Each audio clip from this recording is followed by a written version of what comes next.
Hi guys, George here from GVE London. Today we're going to do a very quick yet special video on what I believe to be two of the best cars of all time.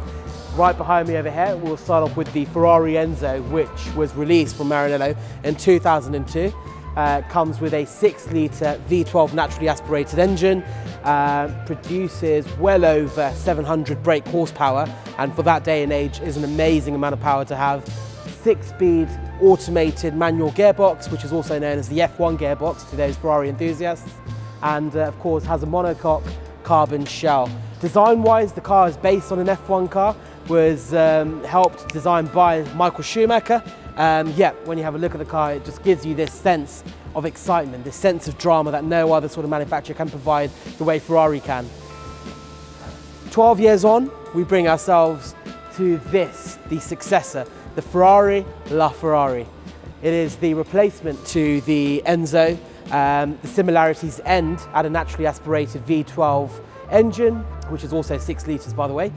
This is a lot more advanced, not just in terms of the mechanical side of things, but the electrics as well.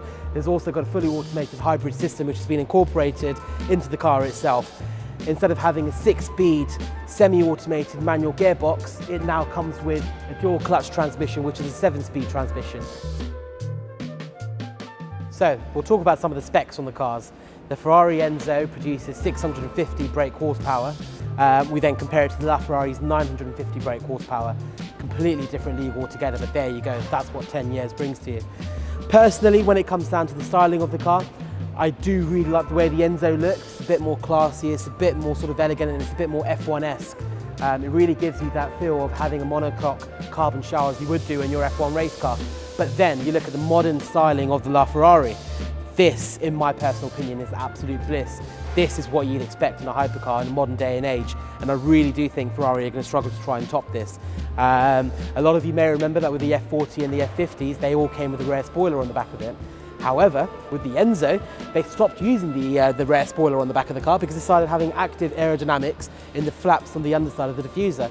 They actually carried this technology on to the Laferrari, and you can see, if you were to go sort of zoom in underneath, it's got active flaps just underneath. Depending on how you drive, your sort of turning power, what sort of speeds you're going, and what if you're going in a straight or around the corner, these will adjust and differ and vary depending on your speed. So all in all, if I was to come in an end verdict, I would say that the Laferrari, for me personally, wins it. I just think, forget the hybrid element of it, just the styling alone makes me think that there is not another car that looks as beautiful as this does.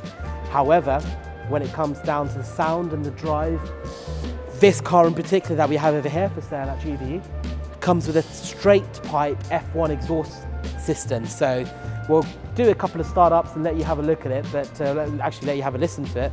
But the Enzo by all means beats the Laf in terms of sound, just with that raw power.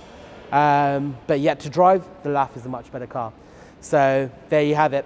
Both cars in person, I would personally say the Laf, but you guys tell us, what would you choose?